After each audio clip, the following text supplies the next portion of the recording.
오늘 말씀을 선포하도록 하겠습니다. 오늘 말씀 제목은 모세가 파라오를 만남. 그래서 모세하고 파라오가 만나서 우리 출애굽기에 출애굽의 대장정이 시작되는 그런 도입부에 모세와 파라오가 만나는 장면을 통해서 하나님께 주시는 교훈과 말씀이 어떤 것이 있는지 살펴보려고 하고 있습니다. 그래서 오늘 그 출애굽기 5장 1절 한 절만 우리가 읽고 나머지들을 읽어 나가도록 하겠습니다. 출애굽기 5장 1절입니다. 다 같이 찾으시고 함께 소리내서 읽겠습니다. 다 같이 소리내서 읽겠습니다. 준비 시작. 그 뒤에 모세와 아론이 들어가 파라오에게 고하되 주 이스라엘의 하나님이 이같이 말하노라. 내 백성을 가게 하여 그들이 광야에서 나를 위해 명절을 지키게 하라 하니. 출애굽기 5장 1절에 이제 드디어 모세와 아론이 파라오를 만나고 있습니다. 만나서 지금 어떻게 얘기하고 있냐면 모세와 아론이 들어가 파라오에게 고하되 이렇게 되어 있습니다. 고하되. 즉 이 말의 뉘앙스는 무엇이냐 하면 하나님의 말씀을 전달하는 방식에 있어서 우리가 잘 마음에 새겨야 할 방법 중에 하나인데요. 우리는 하나님의 말씀을 전할 때 이 하나님의 말씀에 관해서 상대방의 의견을 구하고자 전하는 게 아닙니다. 그죠? 우리는 하나님의 말씀을 전할 때는 하나님의 말씀을 그대로 일방적으로 알려주는 것입니다. 하나님의 의견이 이렇다. 그 나머지 것들은 그 말씀에 상대방에 순종하느냐 안 하느냐는 상대방의 결정에 달려 있겠죠. 우리는 하나님의 의견이 이런데 넌 이 의견에 대해서 어떻게 생각해? 내가 네 의견이 조금 있으면 내가 하나님 앞에 또 가져가서 한번 협상을 좀 한번 해볼게. 뭐 이런 여지가 전혀 존재하지 않습니다. 하나님 말씀에 관해서는. 그래서 뭔가 모세와 아론이 파라오를 만날 때 가지고 간 의견은 진리이신 하나님의 말씀을 그들에게 가져간 것이지 자기의 의견이나 백성들과 토론해서 내가 파라오에게 가서 어떤 의견을 전달해서 우리가 협상을 하면 우리가 여기서 출애굽할 수 있을까? 어떤 조건을 우리가 서로 딜을 할까? 이런 방식으로 진행되는 게 아니라는 것입니다. 하나님의 말씀은 바로 그 자체가 진리이고 그 말씀은 바로 선포의 대상이지 협상이나 조정의 대상이 아니라는 사실들을 명백하게 얘기하고 있는 것입니다. 그죠? 요한복음 17장 17절로 가보겠습니다. 요한복음 17장 17절입니다. 제가 읽겠습니다. 아버지의 진리로 그들을 거룩히 구별하옵소서. 아버지의 말씀은 진리이니이다. 이렇게 얘기하고 있습니다. 그래서 하나님의 아버지의 말씀은 뺄 수도 없고 더할 수도 없고 거기에 협상을 해서 그 의도를 조정할 수도 있는 말씀이 아니라 그 자체로 완벽한 진리이기 때문에 그 말씀은 우리가 전달받은 말씀을 그대로 누군가에게 전달하라고 할 땐 그대로 전달하면 되는 것이죠. 그래서 하나님께서는 지금 모세가 왕 앞에서 이 하나님께서 전달하라고 하는 이 말을 용감하게 선포하고 있는 것과 같이 우리는 누구에게도 이런 말씀은 주저하지 않고 망설이지 않고 시간을 놓치지 않고 하나님께서 하라고 할 때 나가서 하나님 말씀을 선포하는 자세를 가져야 된다는 것입니다. 그래서 우리가 당장 어느 순간에 긴박한 순간이라도 하나님의 말씀을 전해야 할 때는 담대하게 하나님의 말씀을 그대로 일방적으로 선포해야 된다. 망설일 이유가 없다라는 것이죠. 그래서 저도 이제 누군가를 만나서 이제 하나님의 신앙에 관해서 서로 이렇게 이야기를 하다 보면 항상 처음부터 끝까지 다 거짓말을 하는 사람은 없습니다. 항상 거짓은 진리와 함께 오게 되어 있습니다. 그래서 이야기를 하다 보면 상대방의 말에 대부분은 진리인데 그 가운데 틀린 이야기를 가지고 아주 확신을 가지고 얘기하시는 분들이 가끔가다 있으시죠, 그죠? 그래서 그런 사람들을 만나게 되면 적당히 이제 그 사람들의 얘기에 동의를 하고 넘어갈 수도 있겠지만 그렇게 넘어가면 불편하죠, 그죠? 왜냐하면 그게 분명히 진리냐 아니냐는 내 의견이 아니고 성경에 기록된 말씀인데 성경에 기록된 것과 다른 이야기를 하게 되면 그거를 바로 잡아주지 않으면 어느 누구도 바로 잡아줄 만한 사람을 만날 기회가 없다면 계속 거짓을 진리로 알고 살아가게 될 거잖아요. 그죠? 그래서 그거를 가르쳐 주는데 굉장히 고심을 하게 됩니다. 그래서 기도도 하고 이걸 어떻게 의견을 피력할까? 때로는 이걸 바로 곧바로 얘기하게 되면 상대방이 굉장히 불쾌하게 생각할 수도 있고, 그래서 굉장히 기도하면서 기회를 포착을 합니다. 그래서 물론 시간이 많으면 상대방과 공통된 이야기서부터 해가지고 서로가 친숙해지고, 그러고 나서 아까 했던 이야기 중에 요 말은 제가 좀 생각할 때 성경의 말씀과 다른 것 같습니다. 그래서 성경 말씀을 보여주거나 그 성경 말씀을 인용해서 진리를 가르쳐 줄 수 있을 텐데, 그렇게 해서 하면 좋긴 한데, 때로는 시간이 긴박할 때가 있기도 해요. 그럴 때는 어쨌든 기도하고, 하나님이 정허락하지 않으면 어떨 때는 이게 득보다 실이 많다고 생각하면 하나님이 막으시면 어떨 때는 못할 때도 있긴 한데, 하여튼 최대한 기도를 합니다. 그래서 그렇게 대부분 기회를 주시면 하는데, 만약에 순간적으로 우리가 누군가를 만나서 복음을 전해야 할 때든 진리를 전해야 할 때든 안 되면, 하여튼 예수 그리스도의 이름만이라도 여러분들이 선포할 수 있어야 되고, 그것을 망설이면 안 된다는 것입니다. 그래서 우리가 모세가 지금 왕을 만나서 선포하고 있는 이 장면도 뭐냐 하면, 우리가 담대하게 진리를 선포하는 데 있어서 항상 때를 가리지 말고 담대하게 기회가 주어졌을 때는 망설이지 말고 전달해야 된다는 것입니다. 그래서 때로는 저도 예수 그리스도라는 분에 대해 관심을 가져주십시오. 저도 주님을 만나서 이런 일들에 관해서 굉장히 좋은 어떠한 삶을 살게 됐고, 이전과는 다른 삶을 살게 되었으니 관심을 가져주십시오 하고 짧게 1분 안에 이야기를 하고 떠날 때도 있습니다. 그래서 우리가 진리이신 이 하나님의 말씀을 선포하는 일들은 굉장히 중요한 거고, 그 말을 설득 선포할 때 상대방과 뭔가 이 말씀의 진위를 논쟁하는 것은 때로는 무의미할 때가 굉장히 많습니다. 출애굽기 4장 22절을 가보겠습니다. 출애굽기 4장 22절 제가 읽겠습니다. 너는 파라오에게 이르기를 주가 이같이 말하노라.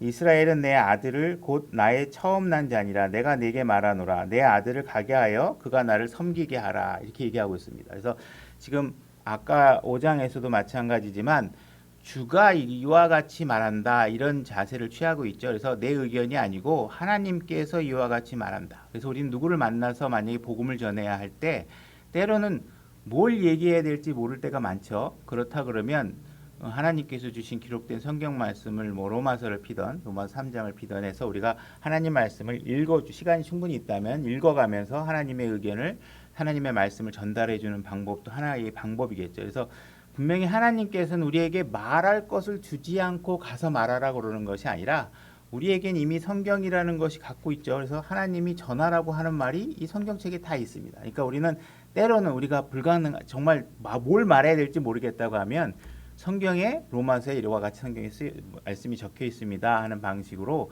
상대방에게 하나님의 말씀을 전달해 줄 수도 있겠죠. 기회가 주어진다면. 그래서 우리가 하나님께서 가서 전하라고 할 때는 분명히 무엇인가 말하라고 한 것이 있고, 그 말하라고 한 것을 그대로 전하면 되는 것입니다. 8장 1절로 가보겠습니다.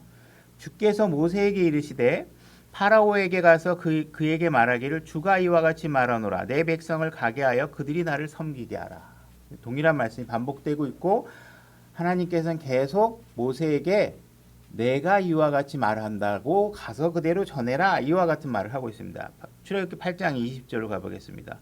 주께서 모세에게 이르시되 아침에 일찍 일어나 파라오 앞에 서서 보라, 그가 물로 나오나니 그에게 말하기를 주가 이와 같이 말하노라. 내 백성을 가게 하여 그들이 나를 섬기게 하라. 이렇게 하면서 주가 이와 같이 말하노라 라는 방식을 취하면서 전하는 것을 볼 수 있습니다. 다른 대언자들은 어떤 자세를 취하는지 한두 군 찾아보겠습니다. 이사야서 38장 4절로 가보겠습니다. 이사야서 38장 4절입니다. 그때 주의 말씀이 이사야에게 임하니라. 이르시되 가서 히스기야에게 말하기를 주 곧 내 조상 다윗의 하나님이 이와 같이 말하노라. 내가 내 기도를 들었고 내 눈물을 보았노라. 보라, 내가 내 날들에 15년을 더하여 주며 이렇게 되어 있습니다. 그래서 이사야도 자기가 누군가에게 말을 전할 때는 내 생각이 아니라 뭐냐 하면 주님께서 이와 같이 말하라고 했다 해서 주님이 말한 내용을 그대로 전하고 있습니다. 예레미야 2장 1절로도 가보겠습니다. 또 주의 말씀이 내게 임하니라. 이르시되 가서 예루살렘의 귀에 외치며 말할지니라. 주가 이와 같이 말하노라. 8장은 그냥 생략하게 계속 주가 이와 같이 말하노라 이렇게 얘기를 하고 있습니다. 그래서 우리가 하나님의 말씀을 전할 때 우리가 간혹 가다가 우리가 착각하고 있는 거나 아니면 우리가 조금 오해를 하고 있는 것 중에 뭐냐면 우리가 하나님의 말씀을 전할 때 자꾸 내 생각과 내 설명과 무언가 멋진 예화나 이런 것을 더해서 하나님의 말씀을 선포하면 하나님의 말씀이 굉장히 더 잘 전해질 것이다 라고 하는 착각을 할 때가 많이 있습니다. 사실은 물론 필요하다면 하나님의 진리를 더욱더 이해하기 쉽게 하기 위해서 상황에 따라서 필요한 예제를 통해서 그 말씀의 의도 중에 오늘 주제에 맞는 의견을 이끌어내기 위해서 예화를 넣을 수도 있긴 하지만 사실 하나님의 말씀은 그 자체로 완벽한 진리의 말씀입니다. 그래서 그 자체를 전하는데 순수하게 전하는데 사실 역량을 다 해야 됩니다. 그래서 근데 그렇지 않고 사람들은 자꾸 오늘날 시사 소식을 전하거나 세상의 뉴스를 더해서 자꾸 하나님의 말씀이 더 잘 전해질 거라고 자꾸 생각하는 것은 잘못된 자세다. 때로는 이와 같이 얘기할 때가 있습니다.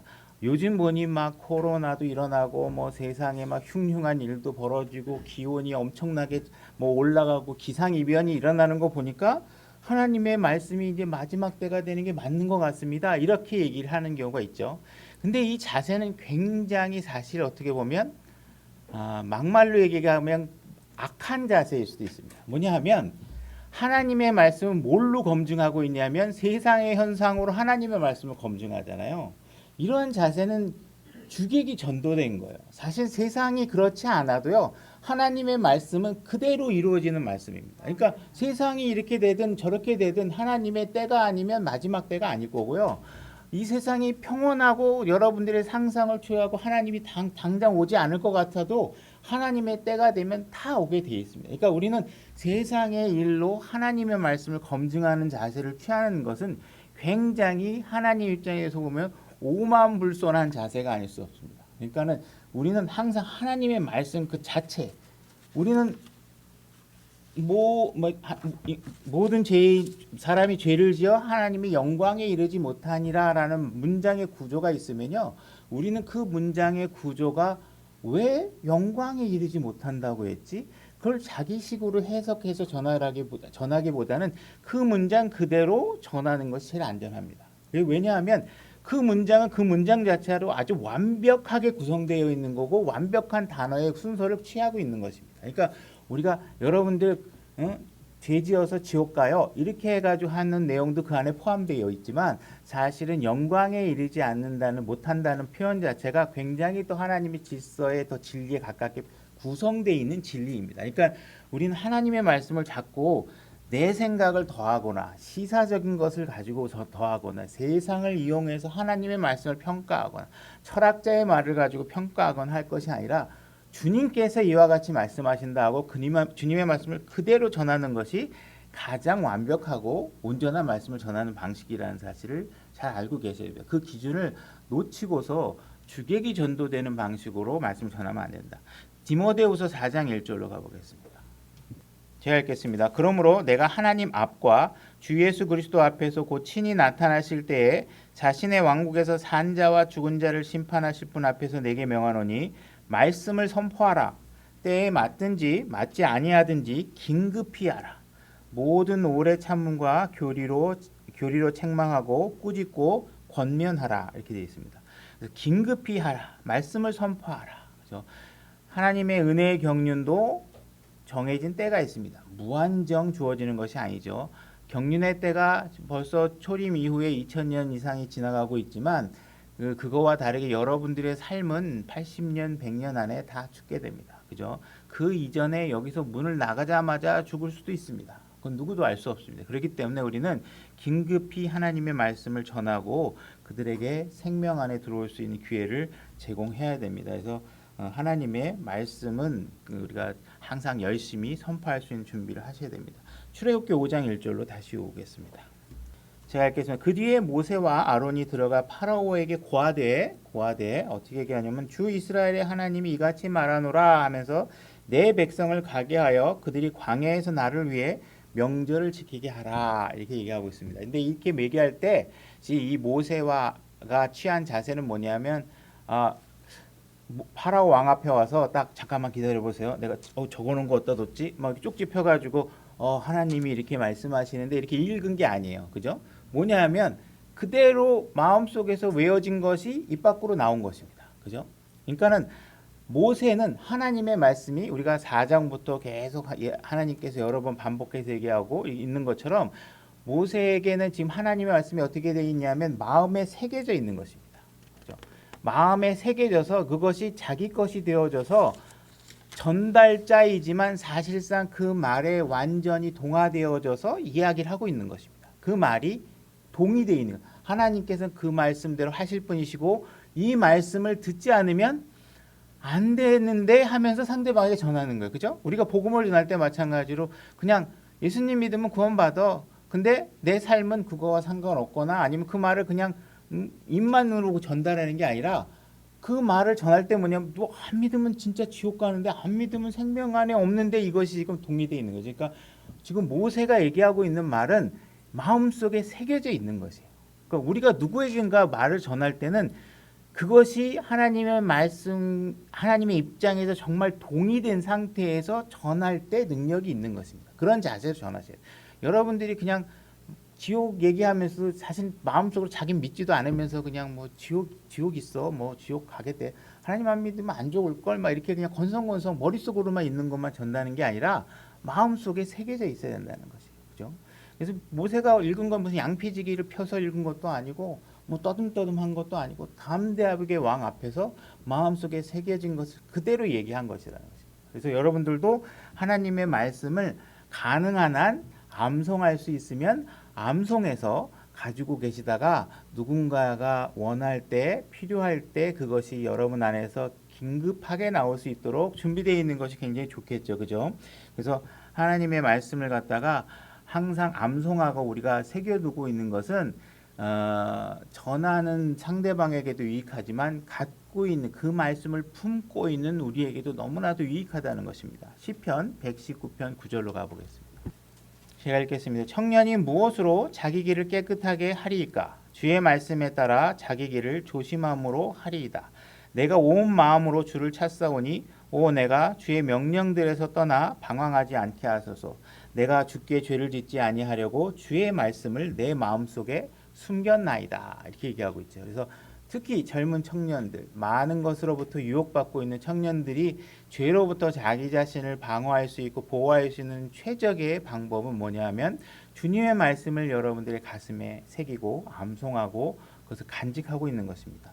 예를 들어서 이건 찾지 마시고 야고보서 4장 17절의 말씀, 그러므로 선을 행할 줄 알고도 행하지 아니하는 자는 곧 그에게 그것이 죄가 되느니라. 이 한 구절을 우리가 암송하고 있다고 하면 우리는 많은 죄들로부터 우리를 보호할 수 있는 것이죠. 그리고 또 우리가 행해야 될 선이 있는데도 불구하고 우리가 무엇이 옳은지 알면서도 차마 용기가 나지 않고 아니면 때로는 눈앞에 보이는 여러 가지 손해나 때로는 눈앞에 보이는 많은 망설이는 조건들을 이기고서 주님께서 명령하신 선을 이루는데 많은 유익을 가져다 줄 수 있다는 것입니다. 그래서 여러분들이 하나님의 사람으로서 여러 사람 앞에 증인이 되는 삶을 사는 데 있어서 하나님의 말씀을 간직하고 그분의 명령대로 여러분들의 삶이 드려지고 복음을 전하고 전하는 사람에게 보쳐지는 나의 삶이 정말 그리스도의 향기를 품어내고 있는지 이런 것들을 항상 자각하기 위해서는 주님의 말씀이 여러분 마음속에 항상 간직되어 있어야 되는 것입니다. 그냥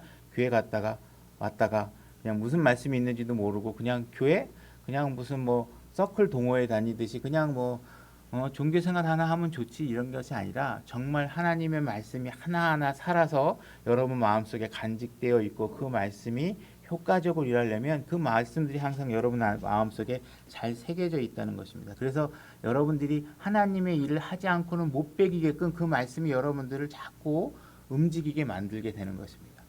자, 출애굽기 5장 1절도 다시 오겠습니다. 제가 읽겠습니다. 그 뒤에 모세와 아론이 들어가 파라오에게 고하되 주 이스라엘의 하나님이 이같이 말하노라. 내 백성을 가게 하여 그들이 광야에서 나를 위해 명절을 지키게 하라 하니 파라오가 이르되 주가 누구이기에 내가 그의 음성에 순종하여 이스라엘을 가게 하겠느냐? 나는 주를 알지 못하며 이스라엘도 가게 하지 아니하리라 하매 이렇게 되어 있습니다. 그래서 지금 파라오가 하나님께서 이와 같이 말씀하신다고 모세가 하나님의 말씀을 딱 전했는데 파라오가 취하고 있는 자세는 뭐냐면 바로 나 주님 몰라, 하나님 몰라, 그 하나님이 뭔데 이렇게 하고 있는 자세인 거죠. 근데 이것이 거짓말이라는 것입니다. 그러니까 다시 말해서 하나님의 말씀 앞에 많은 사람들이 거짓으로 하나님의 말씀을 대하고 있다라는 것이에요. 왜 이 사람의 말씀이 거짓이냐?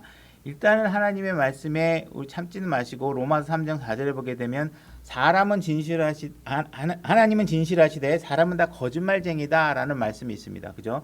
이 말씀이 있고 로마서 1장 19절 하나 찾아볼게요. 로마서 1장 19절.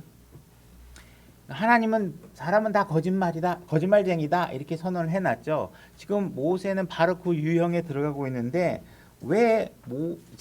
파라오가 왜 거짓말쟁이냐? 파라오가 왜 이런 거짓말쟁이 유형에 들어가느냐? 로마서 1장 19절 보겠습니다. 이는 하나님을 알만한 것이 그들 속에 분명히 드러나 있기 때문이라 하나님께서 그것을 그들에게 보이셨느니라 이렇게 얘기하고 있습니다. 다시 말해서 우리는 누구나 다 하나님이 있다라는 사실을 다 인지하고 있다는 거예요. 사실 무신론자, 하나님 없어 이렇게 얘기하는 사람들도 사실은 하나님이 있다는 걸 그 마음속에 알고 있는데 교육받은 것들, 자기의 어떤 그 거짓 허황된 것들, 자기의 죄를 변호하기 위해서, 그죠? 하나님을 인정하고 싶지 않기 때문에 그냥 교육된 논리를 가지고 하나님을 거부할 뿐이지 그 마음 깊숙이는 우리는 하나님이 존재한다는 사실을 다 알고 있다는 것이에요. 그러니까 파라오도 지금도 마찬가지로 지금 하나님 지금 이걸 거부하고 나면 우리가 다 알다시피 수많은 재앙이 벌어지죠. 그래서 자기 아들이 장자가 죽는 일까지 벌어져요.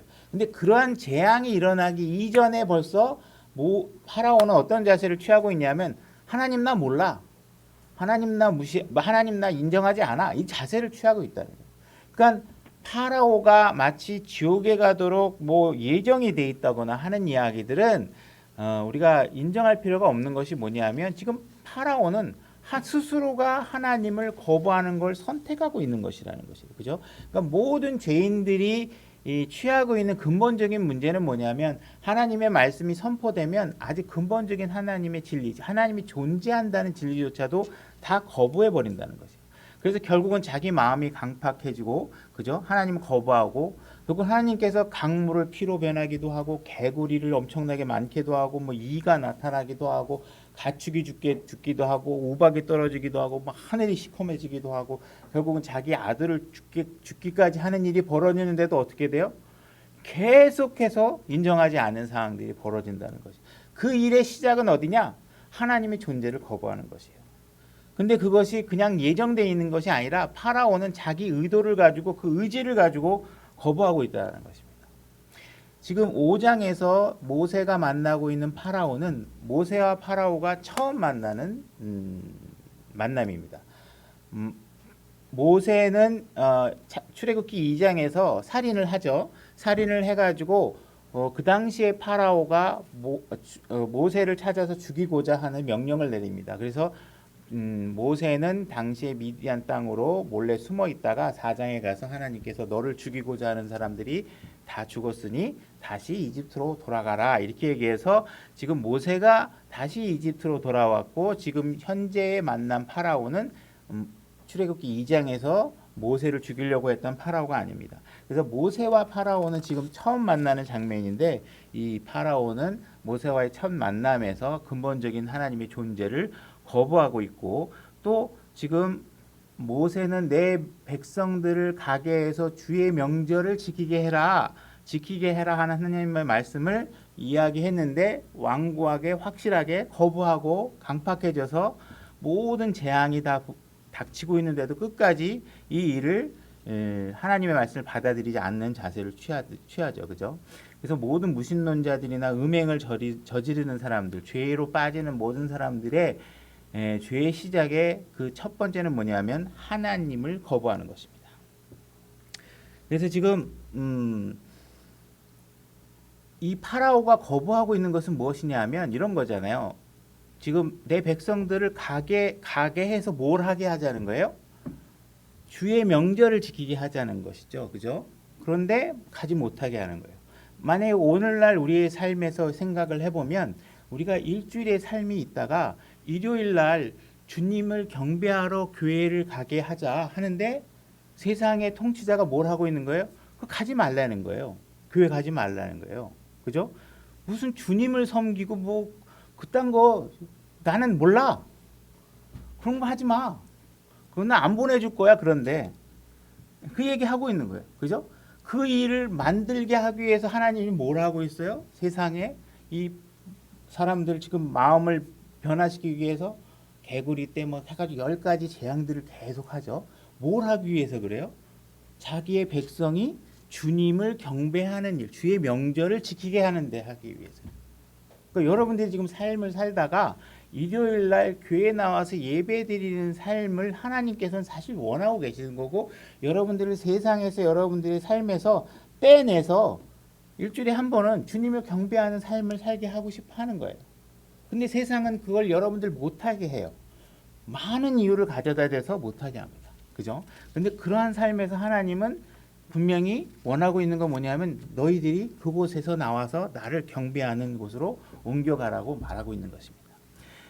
이 출애굽기 이야기를 많은 사람들이 꾸며낸 이야기라고 생각하기도 하고 뭐 이런 일들이 실제로 일어나겠어. 다시 말해서 뭐 하나님 말 거부했더니 막 그냥 강물이 피로 변하고 뭐 하나님 말 거부했더니 막 그냥 뭐 메뚜기 때 막 개구리 때 이 막 하늘이 검해지고 나 그런 거 안 믿어. 뭐 나 여태까지 하나님 말씀대로 안 한 게 한두 개가 아닌데 뭐 하나님이 나한테 그런 적도 하나도 없고 뭐 그런 게 어딨어. 그냥 만들어진 이야기지. 이렇게 얘기하는 분들이 계신다는 것이죠.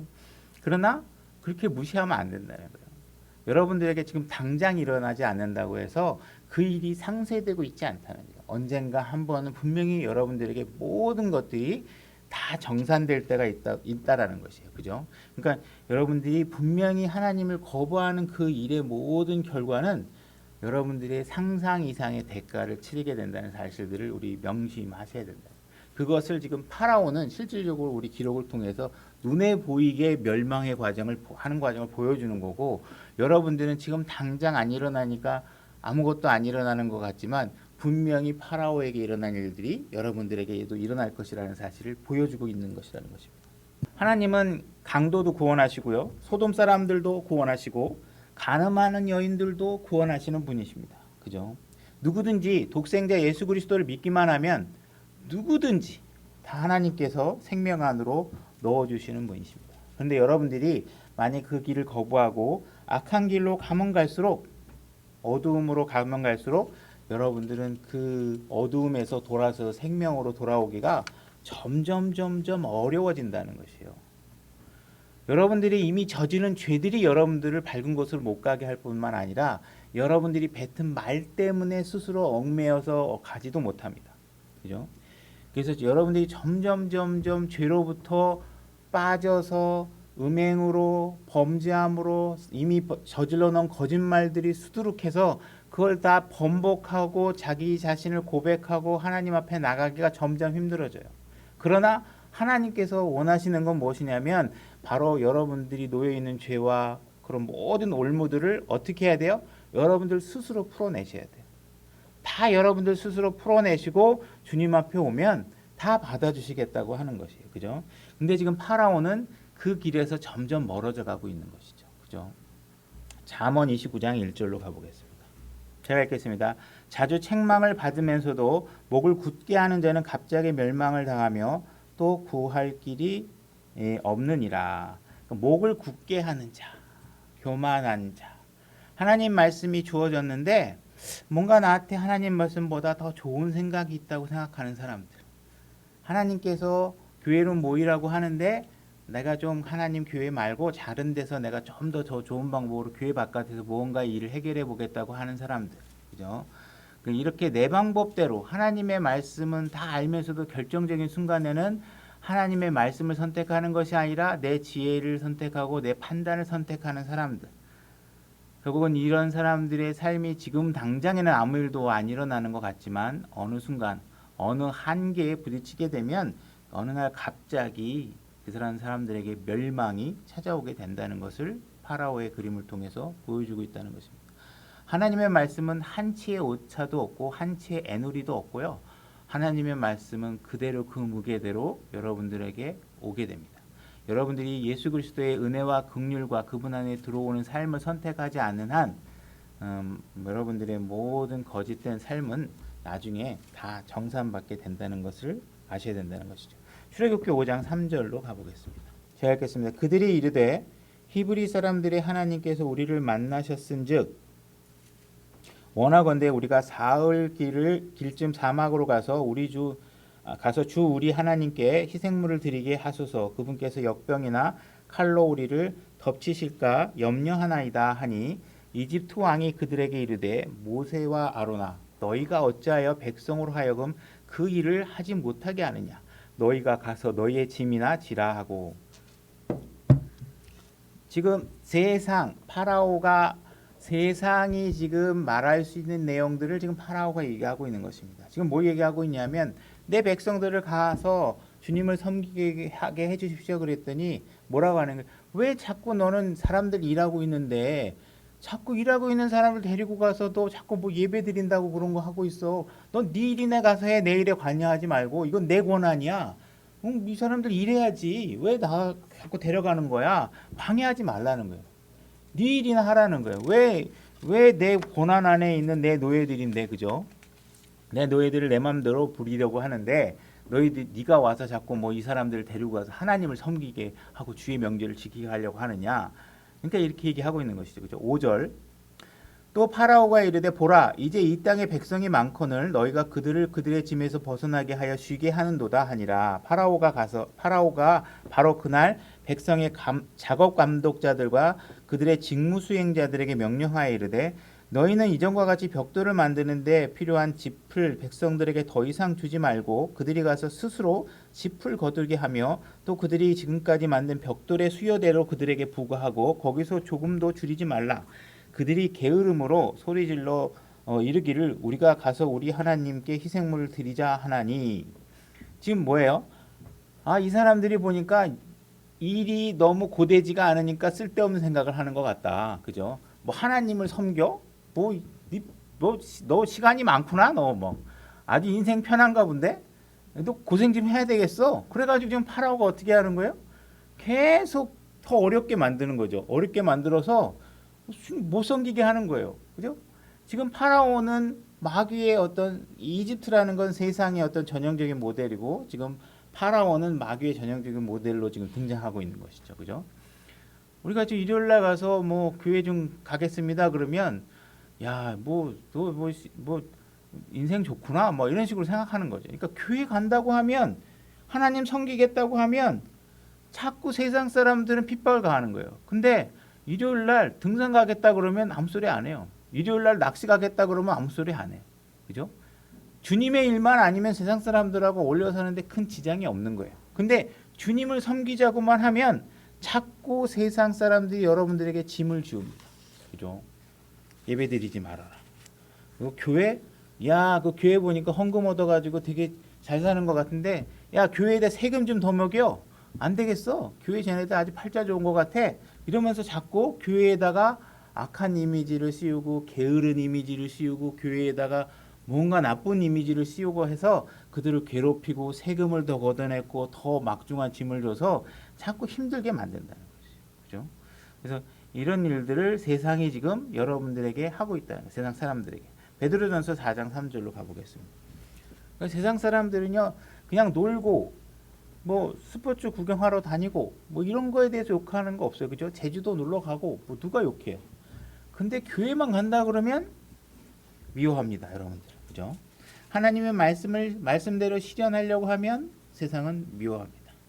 베드로전서 4장 3절 제가 읽겠습니다. 우리가 세욕과 정욕과 과음과 환락과 연회와 가증한 우상 숭배 속에서 걸어 이방인들이 하고자 하는 바를 행한 것이 우리의 삶에 지나간 때로 우리에게는 족하도다. 그죠? 과거엔 이렇게 생각을 했다는 거지. 근데 그러나 그건 과거의 때로 족하다.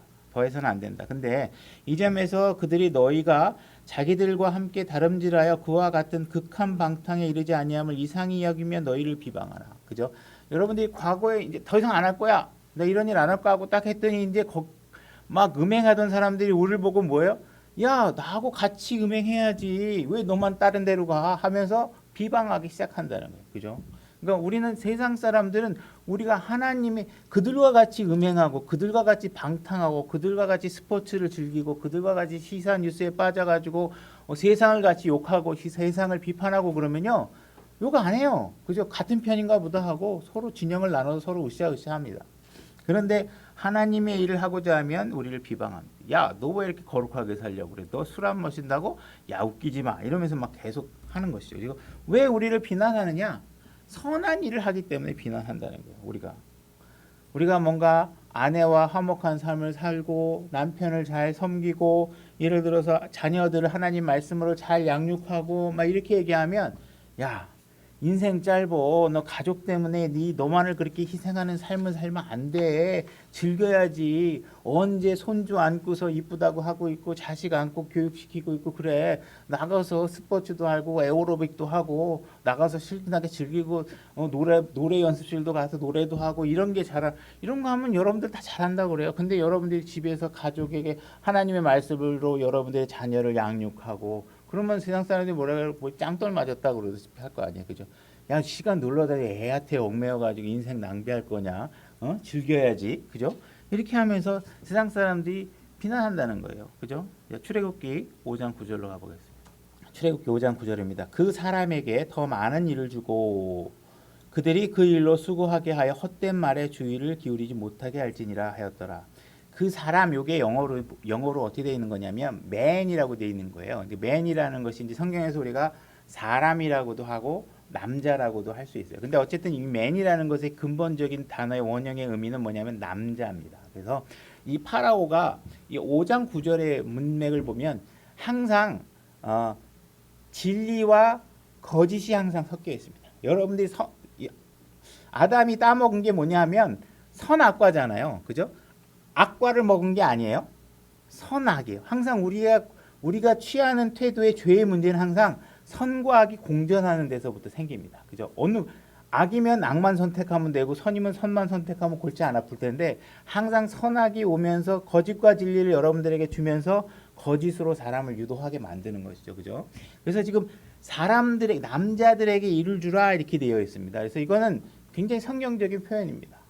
우리가 한 가정을 여기서 보게 되면 남자에게도 일을 주고 여자에게도 일을 줘라 이렇게 얘기하지 않습니다. 근데 성경의 스탠스는 항상 일은 남자가 하는 것이고, 그죠?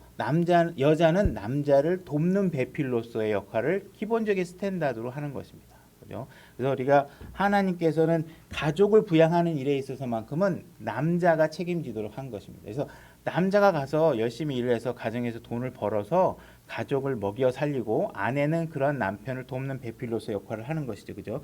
디모데전서 5장 8절로 가보겠습니다. 제가 읽겠습니다. 디모데전서 5장 8절입니다. 제가 읽겠습니다. 그러나 누가 자기 친족, 특히 자기 집 사람들을 부양하지 아니하면 그는 믿음을 부인한 자요 불신자보다 나쁜 자니라. 그죠? 가족을 부양하지 않는 남자는요 불신자보다도 못한 것입니다. 그러니까 여러분들 남자라면 가장이라면 가정을 부양할 수 있는 경제적 능력을 가져야 되는 것이 기본적입니다. 이 말씀을 여러 가지 다양한 케이스에 일괄적으로 적용할 수는 없겠지만 이것이 기본이에요. 이것이 안 되면 일단 마음에 불편하셔야 되는 거예요. 그걸 맞추려고 해야 되고 안 되는 것들은 뭐 상황에 따라 각각의 또 상황이 틀린 사람들이 있겠지만 이게 기본이죠. 그죠? 베드로전서 3장 7절 제가 읽겠습니다. 남편들아 이와 같이 너희도 지식에 따라 그들과 동거하고 아내를 더 약한 그릇이요 또 생명의 은혜를 함께 상속받을 자로 여기고 존중하라. 그리하여야 너희 기도가 방해를 받지 아니하리라. 자, 여인은 아내는 더 약한 그릇이라고 되어 있습니다. 그죠? 그러나 아내를 약한 그릇이지만 뭐라고 되어 있냐면 존중하라고 되어 있죠. 그죠? 그러니까 여러분들이 아내에게 함부로 말을 한다거나 집안에 들어와서 아내를 무시하거나 인격적으로 무시하거나 하는 일들이 벌어진다면 그것은 하나님의 가르침에 맞지 않은 것입니다. 하나님은 자기 아내가 연약하기 때문에 어떻게 해야 돼요? 도와주고 존중하고 왜 또 도와주고 존중해 줘야 돼요? 하나님 입장에서 보면 남자나 여자나 예수 그리스도의 공동 상속자란 말이에요. 동일한 조건에 하나님의 인격을 대우받는 존재라는 것이. 그러니까 남자라고 해서 아내를 무시하거나 하셔는 안 되는. 아내가 약하니 그것을 도와주라는 얘기인 것이지 약하니까 무시해라, 함부로 얘기하거나 이렇게 해서는 안 된다는 것이죠. 그죠? 그래서 가정이라는 것은 남자에게 일을 시키고 아내는 보호받는 형태를 취하고 있습니다. 그죠? 그러니까 지금 파라오 입장에서는 너 남자들 너 일해서 아내들 먹여 살려야지, 일해야지, 남자들 일해, 이렇게 얘기하는 겁니다. 이거 틀린 말이라고 할 수가 없어요. 그러니까 분명히 이 부분에 관해서는 뭐 태클을 걸 말하는 것이 없습니다. 파라오는 지금 그 얘기를 하고 있는 것입니다. 근데 지금 뒤에 뭐라고 얘기하고 있냐면 헛된 말에 주의를 기울이지 못하게 해라, 이렇게 얘기하고 있습니다. 다시 말해서 뭐냐 하면 일해. 왜 일해야 되냐 하면 하나님을 섬기는 일은 하지 마. 그죠? 뭐 일해서 아들 가정 먹여 살려야지, 무슨 일하다 말고 가서 주님 섬기겠다고 그러는 거야, 이렇게 얘기하고 있는 거예요. 그러니까 앞에 일해야 된다는 논리 때문에 뒤가 헛게 되는 것이죠. 그죠? 그러나 우리는 분명히 역사적 결과를 다 알고 있는 입장에서 파라오의 이 명령이 헛된 말인지, 하나님이 네 백성들을 가게 해서 주의 명제를 지키게 해라 하는 말이 헛된 말인지 우리는 알 수 있죠. 파라오는 조금 있다가 죽어요. 그죠? 이야기 속에서 죽고 그의 말은 더 이상 효력을 발휘하지 못합니다. 그러나 하나님의 말씀은 지금까지도 살아있고 그 말씀은 효력을 유지하는 것이죠. 그죠? 내 백성들은 세상으로부터 거룩하게 구별되어져서 주님의 명제를 지키는 백성으로 살기를 원하고 있고 그 말씀 지금도 유효하다는 것입니다. 그러니까 우리는 어떤 것이 헛된 것이고 어떤 것이 헛되지 않은 것인가를 분별할 수 있어야 되는 것입니다. 그죠? 진리와 거짓이 섞여 있을 때 진리를 관철시켜서 뚫어서 볼 수 있는 분별력도 여러분들에게 있어야 된다는 것입니다. 지금 대통령이 여러분들에게 예배드리지 마 이렇게 했었던 명령과 하나님께서 모이기를 힘써라, 마지막이 될수록 더욱더 모임을 폐하는 그런 나쁜 습관대로 하지 말고 모여라, 두 가지 말이 상충되면 여러분들은 어떤 말을 지키셔야 되겠습니까? 어떤 것이 헛된 명령이고 어떤 것이 진리입니까? 그죠? 우린 그 말에 대해서 분별력을 가지실 필요가 있는 것이죠. 이사야서 40장 6절로 가보겠습니다. 제가 읽겠습니다. 그 소리가 이르되 외치라 하니 그가 이르기를 내가 무엇이라 외치리까 하매 모든 육체는 풀이요 육체의 모든 아름다움은 들의 꽃과 같으니라. 풀은 마르고 꽃은 시드나니 이는 주의 영이 그것 위에 불기 때문이라. 참으로 백성은 풀이로다. 풀은 마르고 꽃은 시드나 우리 하나님의 말씀은 영원토록 서리라 하라. 그죠? 그러니까 하나님의 말씀은요 영원한 것입니다. 세상의 통치자가 말하는 명령은 잠깐 있다가 정권 바뀌면 다 사라지는 명령들. 그러니까 여러분들이 어떠한 명령을 더 가치 있는 것, 진리이고 어떤 것이 헛된 것인지 구별하지 못하면 헛된 것에 더 가치를 두고 하나님의 말씀을 소홀하게 하게 되는 그런 어리석은 일들을 행하게 된다는 것입니다. 다시 출애굽기 5장 10절로 돌아오겠습니다. 제가 읽겠습니다. 백성의 작업 감독들과 그들의 직무 수행자들이 나가서 백성에게 말하여 이르되 파라오가 이같이 말씀하시느니라. 내가 너희에게 짚을 주지 아니하리니 너희는 짚을 찾을 수 있는 곳으로 가서 주우라. 그러나 너희 일은 조금도 줄이지 아니하리라 하매 이에 백성이 이집트 온 땅에 두루 널리 흩어져 집 대신에 곡초 구루터기를 거두느니라. 이렇게 되겠습니다. 지금 파라오 밑에서 하나님의 백성의 삶이 어떤 식으로 흘러가고 있냐면 곡초 구루터기를 거두는 일에 인생을 보내면서 살고 있게 만드는 것입니다. 세상 사람들. 그죠? 일을 열심히 시킵니다. 근데 그들은 여러분들의 입장에서 그 일을 시키는 게 아닙니다. 여러분들이 잘 되고 여러분들의 삶이 가치 있게 되기를 원해서 시키는 게 아니에요. 그들은 자기의 이득과 자기의 목적을 통해서 여러분들의 일을 시키는 것입니다. 그죠? 뭐 제가 간혹가다 얘기하는 거지만 뭐 여성 인권이다 그래서 여성들이 막 사회에 진출하고 이런 것들이 뭐 여러분들이 생각할 때는 와, 여성의 인권이 존중받고 여성의 인권들이 여성이 일할 수 있는 사회가 됐으니까 좋은 세상이야 이렇게 생각할지 모르지만 그게 아닙니다. 파라오는요 여성을 부려먹어야 경제적 이익이 있다고 생각하기 때문에 여러분들을 부려먹는 겁니다. 그러니까 여러분들이 하나님은 분명히 진리 안에서 말씀하시는데 진리의 하나님의 말씀과 다르다. 그럼 결국 이 모든 것들은 좋은 사이클을 만들어낼 수 없습니다. 여성들이 계속 일하고 가정을 돌보지 못하고 이러면요 아이를 낳을 수도 없고 결혼하기 싫어하고 여자들이 경제적으로 독립하게 되면 그게 독립이 아니라 하나님은 남성의 권위 아래 살기를 해야 안전하도록 하나님께서 창조해 놓으신 여자의 권위가 여자가 나 혼자 사는 게 더 좋다고 생각하는 세상을 만들어내서 세상에 뒤죽박죽이 되는 것입니다. 그리고 돈 줘서 애 낳아라, 돈 줘서 집 줄 테니 애 낳아라 뭐 이런다고 해서 세상이 좋아지는 게 아니라는 거죠. 우리가 진리를 벗어나서는 될 수 없다. 세상은 여러분들을 일을 시켜 먹고 있는 것입니다. 여자도 집에서 아이를 가르치지 말고 나와서 일하라는 것입니다. 그래서 여러분들이 여성들이 와서 일하게 되는 것이지, 여러분들이 여성들이 무슨 인권 신장을 해서 여러분들이 세상에 뭐 우월한 위치를 점유했다 이거 생각하는 건 자기가 자기를 속이는 것입니다. 그런 것들은 하나님이 만든 원칙이 아닙니다. 세상의 통치자가 여러분들을 부려먹고 있다는 사실 아셔야 됩니다. 그러니까 우리는 이렇게 파라오가 시키는 대로 사는 삶을 살고 있는 겁니다. 근데 그 시키는 일이 뭐냐? 곡초 그루터기, 이 스터블이라는 것인데요. 이게 여기 나중에 우리가 읽는 거에 보게 되면 이제 이것도 지푸라기로 번역되게 돼요. 그래서 이게 단어의 일관성이 좀 결여되어 있기는 하지만 그래서 우리가 영어를 볼 수밖에 없죠. 스터블이라는 단어인데 이게 지푸라기입니다. 쓸데없는 거 구하러 다녀. 그러니까 여러분들이 파라오가 여러분들이 일 시키는 게 뭐냐면 쓸데없는데 시간 낭비하게 계속 만드는 거예요. 그리고 우리는 그걸 왜 해요? 안 하면 제가 돈 안 주니까 일해야 되니까 그거 하는 거죠. 그죠? 하는 거죠. 자, 고린도전서 3장 9절로 가보겠습니다. 제가 읽겠습니다. 우리는 하나님과 함께 일하는 일꾼이요 너희는 하나님의 농사요 하나님의 건물이니라. 내게 주어진 하나님의 은혜에 따라 내가 지혜로운 주건축자로서 기초를 놓았고 다른 사람이 그 위에 세우되 저마다 어떻게 그 위에 세울지 주의할지니라. 아무도 이미 놓은 기초 위에 능히 다른 기초를 놓을 수 없나니 이 기초는 곧 예수 그리스도시니라.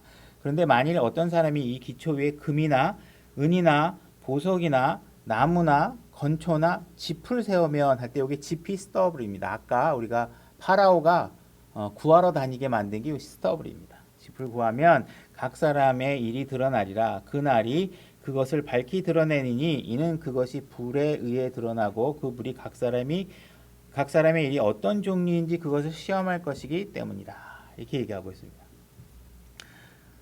우리가 결국은 이 땅에서의 삶을 마치고 나면 우리에게 남는 것이 무엇이냐면 우리가 이 땅에서 어떤 일을 하면서 살았는지 일의 종류가 남게 됩니다. 그러면 여러분들이 금의 일을 금으로 남는 일을 할 것인지, 그죠?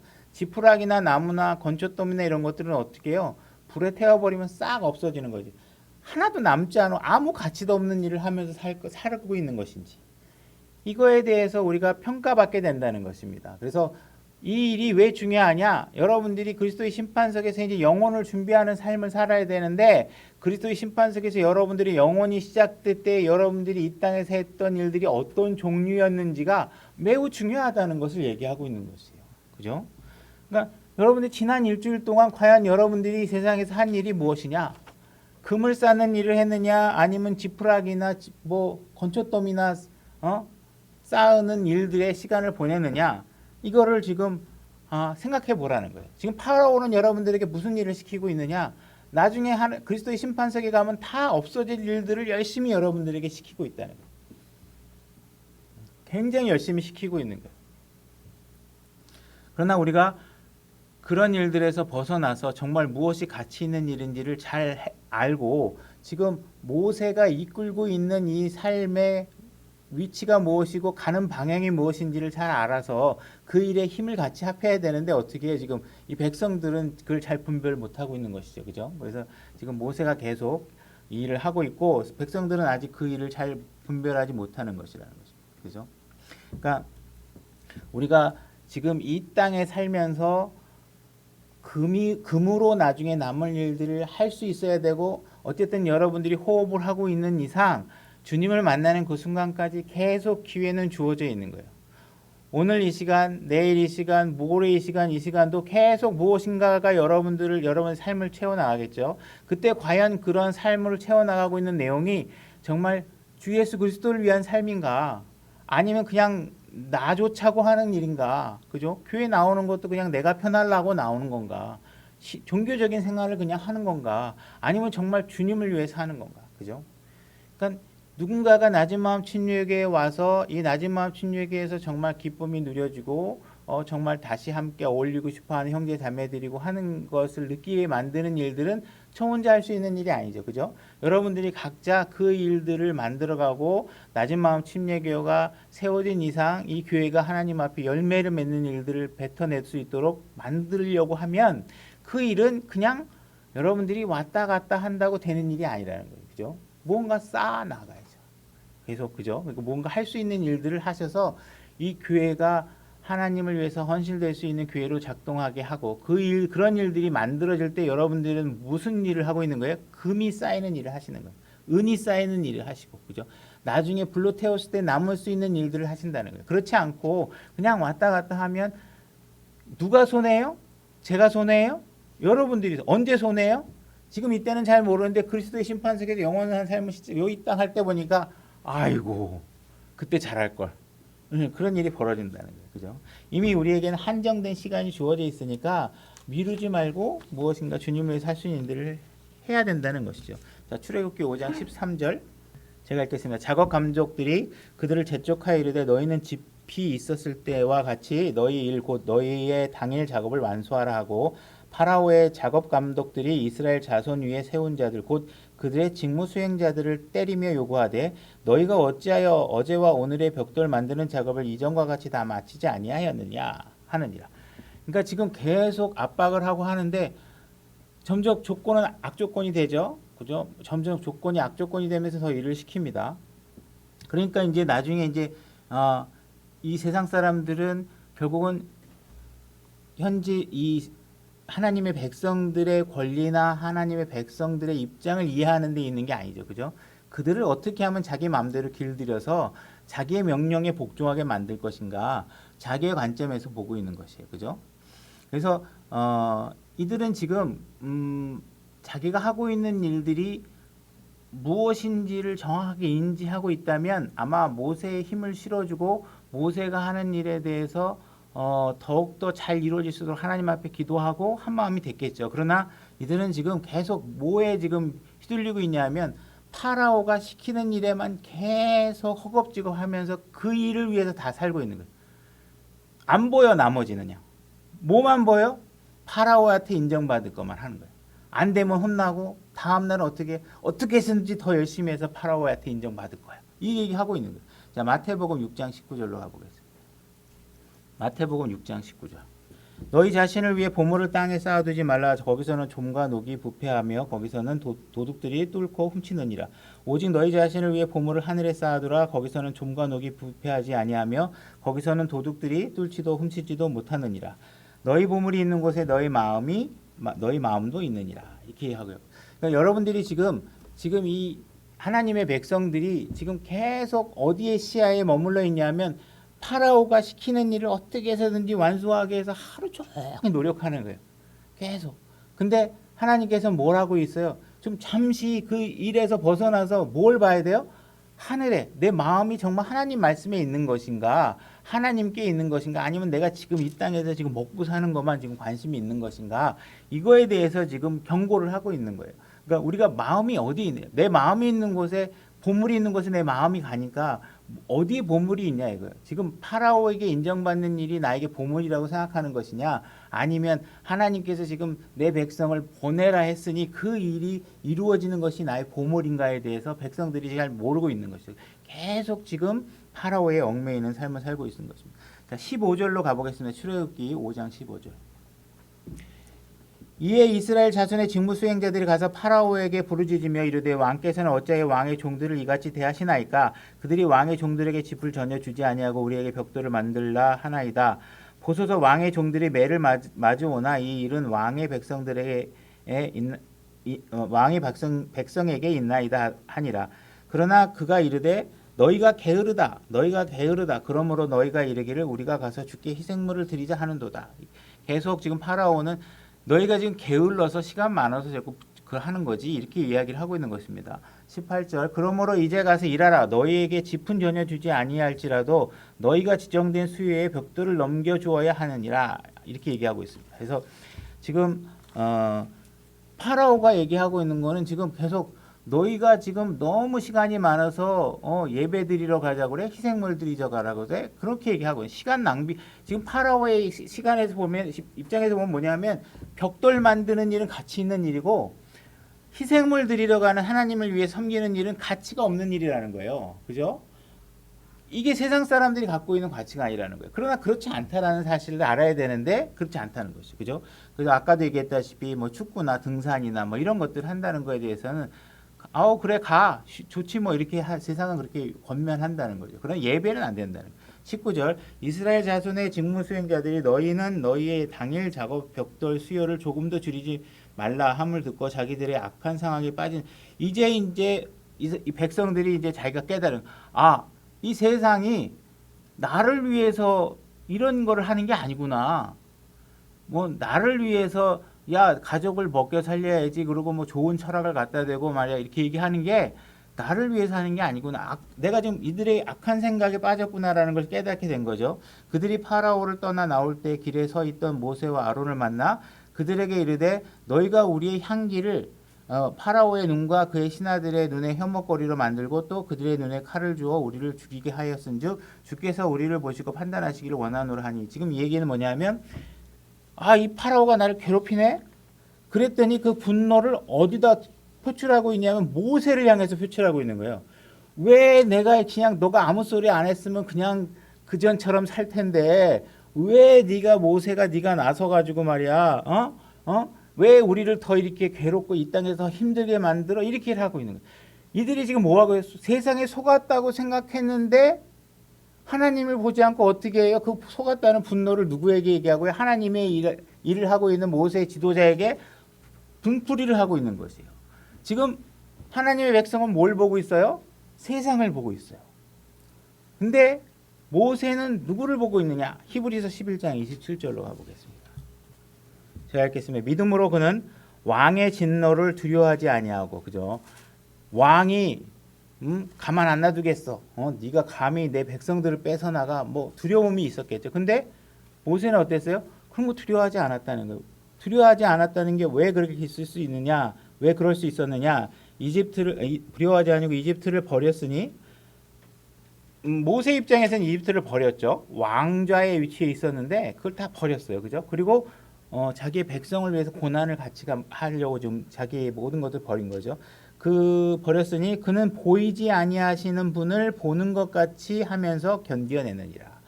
모세는 무엇을 하고 있냐면 보이지 않는 하나님을 보이는 것처럼 그분을 섬기고 믿고 따랐다는 것이에요. 그러니까 여러분들도 어떻게 하셔야 돼요? 이 세상에서 여러 가지 제약이 오고 하나님의 말씀과는 뭔가 일치되지 않은 것들을 세상이 요구할 때 여러분들은 어디에 가치를 둬야 돼요? 세상의 명령에 만족시키려고 노력하는 것이 아니라 누구를 만족시키는 일에 노력하셔야 돼요. 실제로 힘이 있는 분, 여기 있는 사람은 조금 있으면 죽고 아무것도 아닌 사람분, 내 영혼과는 아무 상관도 없는 사람에게 충성할 게 아니라 내 영원한 생명을 어떻게 관리할 수 있는 힘을 가지고 계신 분, 그분을 기쁘게 하기 위해서 여러분들의 관심과 그것이 진짜고 그것이 보물이고 거기에 있는 것에 애착을 두고 여러분들이 생활을 하셔야 된다는 것이에요. 그죠? 그래서 다시 돌아오면 출애굽기 5장 22절에 모세가 죽게 돌아와 아뢰되, 지금 백성들이 자기한테 원망을 하는 거예요. 모세 입장에서는 얼마나 억울해요. 지금 하나님께서 이들을 노예로 있게 하지 않고 내 백성으로 끌어내서 새로운 독립적인 백성으로 만들겠다고 하는데 그 일을 하고 있고 지금 그 일을 시작하고 있는데 오히려 백성들이 누구를 원망해요? 자기를 괴롭히고 있는 세상의 왕을 원망하는 게 아니라 누구를 원망해요? 모세를 원망하는 거예요. 근데 모세는 이 상황이 벌어졌을 때 어떻게 했냐면 주님께 돌아와서 주여 어찌하여 이 백성들이 같이 악하게 다루셨나이까? 어찌하여 나를 보내셨나이까? 하면서 지금 자기가 당면한 문제를 주님께 아뢰고 있다라는 것이죠. 그죠? 그래서 우리가 낮은마음 침례교회를 시작하면서 저도 마찬가지고 뭐 제가 더 많은 것들을 더 이렇게 다른 분들도 마찬가지겠죠. 뭐 애착을 갖고 있는 분 동일하게 교회에 관해서 많은 애정을 갖고 있겠지만 막상 우리가 시작하면 하나님을 일을 시작하면 다 잘 될 것 같고 하나님이 모든 일을 다 도와줄 것 같은데 이 뭐 사람들이 진리를 잘 이해하지 못하고 하나님이 가고자 하는 방향을 잘 이해하지 못해서 원망도 하고 불평도 하고 뭔가 이제 진이와는 다른 오해도 하고 하면서 처음에 교회를 같이 시작하면서 같이 하고자 했던 사람들이 점점 애정이 식어가고 떠나고 그죠? 나오지도 않고 이런 상황이 벌어지겠죠. 그죠? 이런 힘겨운 상황이 벌어질수록 우리가 취할 수 있는 답은 뭐냐? 주님께 아뢰는 것이에요. 그죠? 주님께 아뢰서 주님께서 이런 모든 일들을 관장하시는 분이니까 우리가 어떤 어려움이 벌어져도 낙심하지 말고, 그죠? 여러분의 주변 친구들이나 가족들이 여러분들을 낙심시키죠. 특히 믿지 않는 주변 친척들이 낙심시키죠. 그죠? 그런 일이 벌어졌을 때 무언가 여러분들이 뭔가 손을 딱 내려놓고 에이 하나님 믿어봐도 아무 소용도 없네 이렇게 하지 마시고 주님 앞에 나가서 주님 앞에 고하고 힘을 내서 결국은 하나님의 뜻이 성취되는 일에 여러분들이 사용될 수 있기를 원합니다. 오늘 말씀 여기까지 하겠습니다.